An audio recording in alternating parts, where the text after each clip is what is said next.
B careful, उसने कहा, of the military industrial complex. Make in India is to make for the world, ये है भारत का नया slogan, make for the world.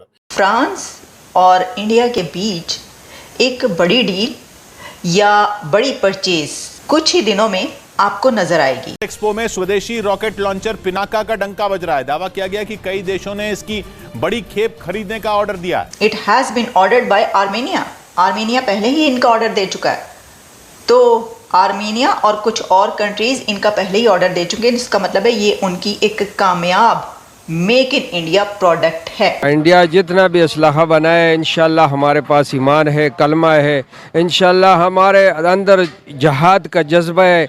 हम जहाद के जज्बे से, ईमान के जज्बे से, हिंदू से इंशाल्लाह अपने दुश्मन से। ये एक मिलिटेंट एक्सेस है, और जब ये मिलिटेंट एक्सेस एक खास हद तक पाकिस्तान में बगावतें भड़का देगा, तो फिर ये मशरक़ी पाकिस्तान की तरह भारतीय फौज पाकिस्तान में दाखिल होने के लिए बिल्कुल हमारी सरहदों पर तैयार बैठी हुई है। क्योंकि हम अंदर से तो कमजोर हैं। तो और जो डिफेंस सिस्टम है कितना ताकतवर हो चुका है भारत का, जिसको जो फ्रेंच आर्मी ऑफिसर्स हैं या अथॉरिटीज हैं वो भी इसको सेकंड कर रही हैं और ये बात कह रही हैं। And made in India is to make for the world. India is the fastest growing economy. America हो या यूरोप हो, हर एक जो है इंडिया के अंदर अपनी इस वक्त जो है इन्वेस्टमेंट करना चाहता है। इंडियन मिलिट्री का एक बहुत बड़ा स्टांस जो है समझा जा रहा है। इतनी तेजी से इंडिया ग्रो करेगा, ये तो कभी शायद किसी सुपर पावर ने भी नहीं सोचा होगा।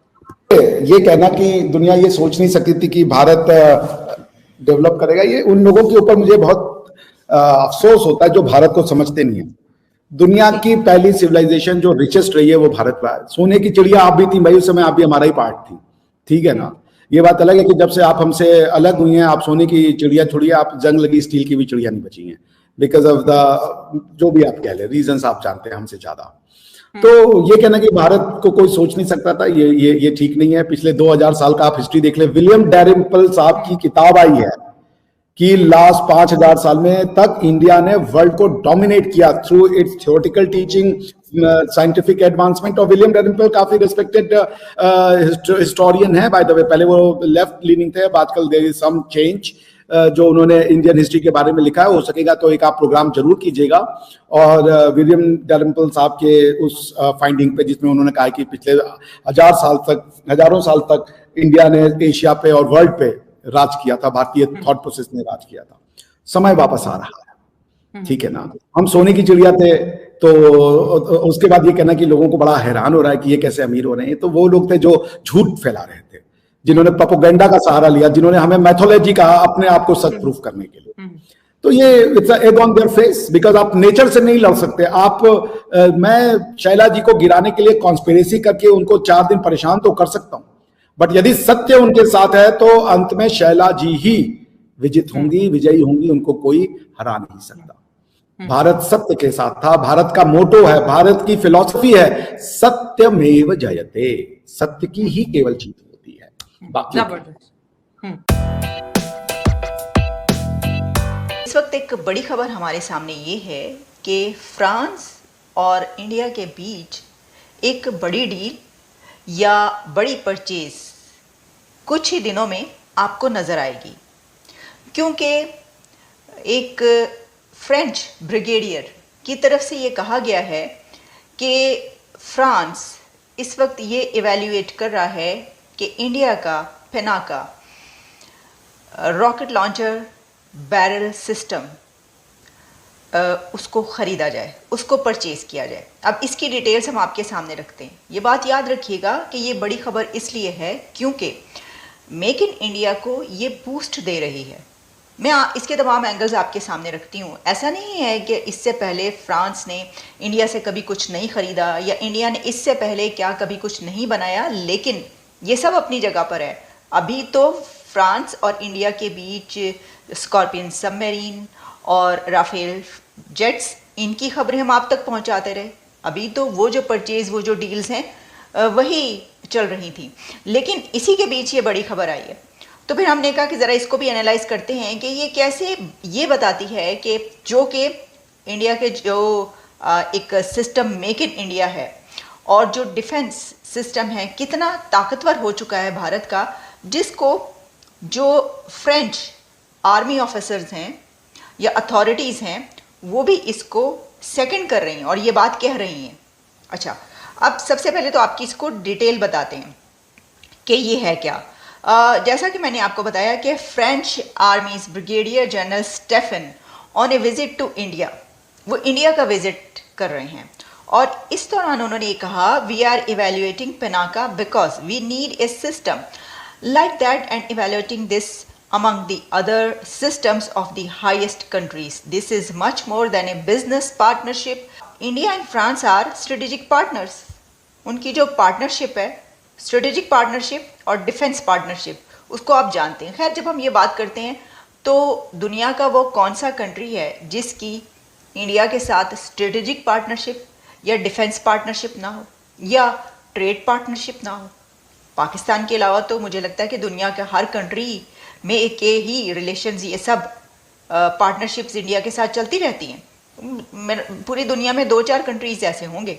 अच्छा, और प्राइम मिनिस्टर नरेंद्र मोदी ने एक पॉलिसी लेके आए थे सेल्फ रिलायंस और सेल्फ डिफेंस सेक्टर में, जिसको वो बोलते थे आत्मनिर्भर भारत, जिसका मतलब है कि ये एक मिशन है अपने आप को सेल्फ रिलायंस का।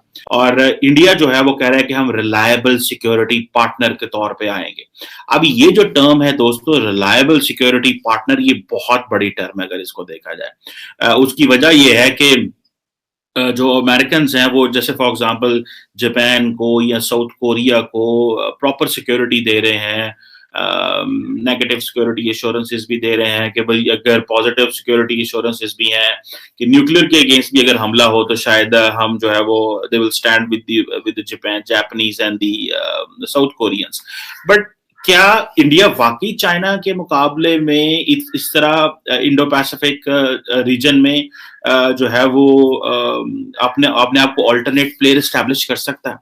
क्या इंडिया अपनी स्ट्रेटेजिक आउटरीच लेके आ सकता है? ठीक है, एक आत्मनिर्भर भारत जो है वो तो इंट्रोड्यूस करा दिया कि जो डिफेंस सेक्टर जो है वो काम करेगा, और इसमें डिफेंस सेक्टर में भी मैं बता दूं कि इंडिया जो है वो तकरीबन ये कह रहा है कि इंडियन ओशन रीजन अफ्रीका में इंडिया तकरीबन 152 डिफेंस आइटम्स जो है वो फ्रेंडली नेशंस को जो है वो सेल करने की बात कर रहा है, जिसमें तेजस फाइटर एयरक्राफ्ट है, ध्रुव एंड रुद्रा चॉपर्स हैं, और फिर लाइट कॉम्बैट हेलीकॉप्टर्स हैं, ब्रह्मोस सुपरसोनिक क्रूज मिसाइल्स हैं, और आकाश एयर डिफेंस सिस्टम है। अब जारी बात है इसकी मार्केट कितनी है या किस तरह, क्योंकि इनिशियली तो इंडिया डिपेंडेंट है itself in its arm procurement, क्योंकि अगर आप चले जाएं सिर्फ और सिर्फ ये फोरसी करने में कि इंडिया जो है वो दुनिया का सेकेंड नेट आर्म इंपोर्टर रहा है, सेकेंड नेट आर्म इंपोर्टर रहा है, ठीक है जी।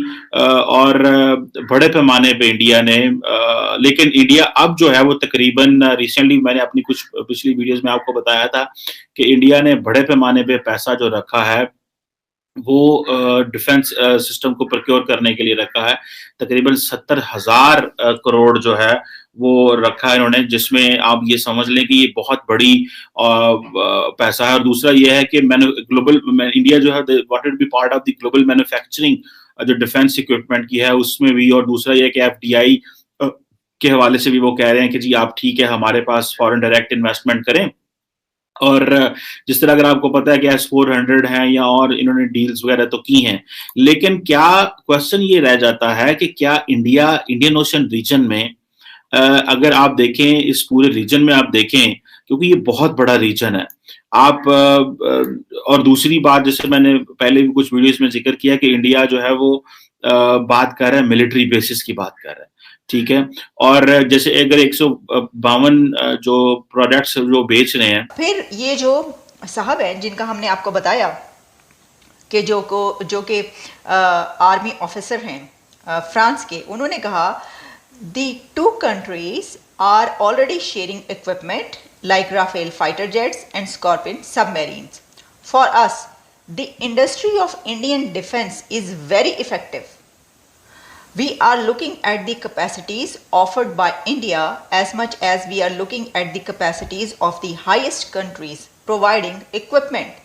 ये बहुत important statement। इसकी वजह ये है कि वो कह रहे हैं कि जो इंडियन डिफेंस कैपेसिटी है वो बहुत बढ़ती जा रही है और एक उस स्टेटस हासिल कर लिया है कि जब हम देखते हैं कि मोस्ट पावरफुल कंट्रीज़ दुनिया की, तो उन्होंने कहा कि हम उसको भी देख रहे हैं कि उनकी तरफ से हमें क्या ऑफ़र है और इंडिया की तरफ से हमें क्या ऑफ़र है। यानी ऑलरेडी जहाँ से वो परचेज़ करते हैं, इंडिया से भी परचेज़ करते हैं, लेकिन इस पे वो इसको कंपेयर भी कर रहे हैं। तो फ्रांस की तरफ से या दुनिया के किसी भी बड़े कंट्री की तरफ से कहा जाना कि Indian defence is very effective, ये क्या बताता है आपको? ये आपको ये बताता है कि इंडिया ने जो अपनी डिफेंस कैपेबिलिटीज़ हैं, कैपेसिटी है, उसको बहुत बढ़ा लिया है। अच्छा, अब इस पे तो हम पहले कई बार बात कर चुके हैं कि वो क्या क्या चीज़ें बनाते रहते हैं, क्या क्या फ़रोख्त करते रहते हैं। ये जो काफ़ी साल पहले हमने जब इसके ऊपर बात करना शुरू की ना कि मेक इन इंडिया के मोदी की जो पॉलिसी है, और मोदी साहब ने उसके ऊपर कई दफ़ा बात भी की, मेक इन इंडिया। अभी भी कुछ अर्सा पहले उन्होंने कहा कि हम सेमीकंडक्टर्स का हब बनाएंगे भारत को, हम इस चीज़ का हब बनाएंगे, हम AI जो है वो उसका हब बनाएंगे। तो वो वहाँ पर जो ट्रांसफ़र ऑफ टेक्नोलॉजी है वो भी बहुत हो रहा है। देखिए ना, जब आप किसी चीज़ में कोई चीज़ बनाते हैं, उसके लिए टेक्नोलॉजी का होना आपके पास ज़रूरी है। यानी अगर हम इसी तरह देखें, हम कहेंगे कि क्या पाकिस्तान की बात करें कि क्या पाकिस्तान हर चीज़ बना लेगा जो भारत बनाता है? नहीं बना सकता ना, उसके बहुत सारे एंगल्स हैं, बहुत ही। पाकिस्तान की तरफ तो खैर कुछ भी, वो जो आपको पता है अभी कुछ दिन पहले जो चाइना की तरफ से चाइनीज़ कंपनी ने सप्लाई किया था सामान, वहाँ पर जो इक्विपमेंट और जो भी था, उसके ऊपर सैंक्शंस लग गई उन कंपनीज़ के ऊपर, चाइनीज़ कंपनीज़ के ऊपर। तो वहाँ पर तो इस तरह के भी बड़े मसाइल है ना, बहुत इश्यूज़ है। तो वो इसके ऊपर बड़ा वो कहते भी रहते हैं कि देखिए हर चीज़ की आज़ादी है भारत को, लेकिन पाकिस्तान को आज़ादी हासिल नहीं है। पाकिस्तान को तो पहले और बहुत सारी आज़ादियाँ जो हैं वो तो पहले पहुँच जाए वहाँ पर। तो मसला ये है कि कैपेबिलिटी होना भी तो ज़रूरी है। वहाँ पर तो पैसा ही नहीं है। अब पैसा ही नहीं होगा तो आप बनाएंगे क्या? टेक्नोलॉजी नहीं है। इंडिया को तो टेस्ला, एलॉन मस्क को वहाँ पर उन्होंने किस लिए इजाज़त दी है कि आप टेक्नोलॉजी ट्रांसफ़र। अगर आप माशी तौर पर आज़ाद नहीं है तो अच्छी तरह समझ लें कि बहुत जल्दी पॉलिटिकली भी आप गुलाम होंगे और कुछ अरसे के बाद आपकी सरजमीन पर भी दुश्मन कब्जा कर ले। तो पाकिस्तान के खिलाफ जो सबसे खौफनाक जंग इस वक्त बरपा है, जैसे कहा कि इंडिया को तो चलो हम हैंडल कर लेंगे, TTP और BLA के तो हम वैसे ही दांत तोड़ रहे हैं, अल्लाह के फल से आर्मी और हमारी पूरी स्टेट पूरे रिसोर्सेज उसके खिलाफ लगा रही है। लेकिन ये दो एक्सेस हैं जिस पर रियासत पाकिस्तान बिल्कुल काम नहीं कर। और मैं क्यों ये बात कर रहा हूं, उसकी वजह यही है कि पूरे पाकिस्तान में इस वक्त जो सबसे ज्यादा तखरीबकारी हमारी नौजवानों के जहनों में हो रही है वो नजरियाती तखरीबकारी। नौजवान पाक फौज के खिलाफ हो गए, नजरिया पाकिस्तान के खिलाफ हो गए, ये सवाल उठाने लगे हैं कि पाकिस्तान बनाया क्यों था, ये सवाल उठाने लगे हैं कि ये पाकिस्तान सूबों के वसाइल लूट कर खाने लगता है, इसीलिए दहशतगर्दों की सफों में इजाफा होता चला जा रहा है। पढ़े लिखे नौजवान खुदकुश हमले करने पर आ गए कि पाकिस्तान उनके वसाइल लूट रहा है। आप नोट करें, मंजूर पश्तीन के मारंग के एक ही अल्फाज है कि पाकिस्तान हमारे वसाइल लूट रहा है। क्यों? क्योंकि उस गुर्बत तो पूरे पाकिस्तान में है। और गुर्बत क्यों है पूरे पाकिस्तान में? उस माशी दहशतगर्दी की वजह से जो पाकिस्तान के सियासी हुक्मरान इस पाकिस्तान पर मुसल्लत कर रहे हैं। तो जब तक कि आप इकोनॉमिक टेररिज्म को भी एक नेशनल सिक्योरिटी थ्रेट डिक्लेयर नहीं करेंगे, उसी तरह जिस तरह आपने TTP और BLA को डिक्लेयर किया, जिस तरह आप ताकत और तलवार के जोर पर BLA और TTP को कुचल रहे हैं, इसी तरह आपको माशी दहशतगर्दों को भी कुचलना होगा। इसी तरह फौजी अदालतों में इनको लेकर आना होगा, क्योंकि ये जो फसाद बर्पा करते हैं उस फसाद से कहीं ज्यादा बड़ा है जो TTP और BLA और सुसाइड बॉम्बर इस पाकिस्तान में बर्पा करते हैं। क्योंकि एक प्राइम मिनिस्टर या सूबे का चीफ मिनिस्टर या एक वजीर जो मुल्क को खरबों रुपए का नुकसान पहुंचाता है, पूरे रियासती इदारे तबाह करवा देता है, पूरे मुल्क को मकरूज कर देता है, वो ज्यादा बड़ा दहशतगर्द है उस सुसाइड बॉम्बर के मुकाबले में कि जिसकी वजह से 20-30 लोग मारे जाते। यानी आपको हम सिर्फ मिसालें देते और इसके ऊपर हम मजीद प्रोग्राम करेंगे, आपको स्टैटिस्टिक्स, फैक्ट्स एंड फिगर्स बताएंगे। अभी सिर्फ जनरली हम आपको आउटलाइन दे रहे हैं कि पाकिस्तान को क्या करना है अपने आप को इस माशी दहशतगर्दी से निकालने की। पाकिस्तान की रियासत और खास तौर पर मुसल्लह अफवाज को यह बात समझनी होगी कि अगर आपने माशी दहशतगर्दों को सूली ना चढ़ाया, अगर आपने उनके साथ वही सलूक न किया जो आप TTP और BLA के दहशतगर्दों के साथ करते हैं, अगर आपने अल्लाह का हुक्म नाफिज न किया इन माशी दहशतगर्दों के ऊपर, तो फिर आप चाहे कितनी बड़ी एटमी ताकत क्यों ना बन जाए सोवियत यूनियन की तरह, या कितनी बड़ी वसी एम्पायर ना बन जाए खिलाफत उस्मानिया की तरह, आपके लिए नामुमकिन हो जाएगा इस पाक सरजमीन की सियासत और इसके जोग्राफिया का दिफा करना। ये भारत जो अखंड भारत बनाने के लिए इस पाकिस्तान पर कब्जा करना चाहता है, उससे पहले इनको पाकिस्तान को एक बिल्कुल मफलूकुल हाल, एक गरीब रियासत बनाना है कि जो अपनी तनख्वाहें भी अदा ना कर सके, जो अपने मेडिकल बिल्स क्लियर ना कर सके, जो अपने लोगों को आटा और चावल ना खिला सके, जो अपने बुनियादी फ्यूल और पेट्रोल और तनख्वाहें और सेहत का खर्चा भी ना उठा सके। और एक्चुअली अब ये रियासत पाकिस्तान को इस मकाम पर ले आए हैं कि बगैर कर्ज के ये हुकूमत अब एक दिन नहीं चल सकती।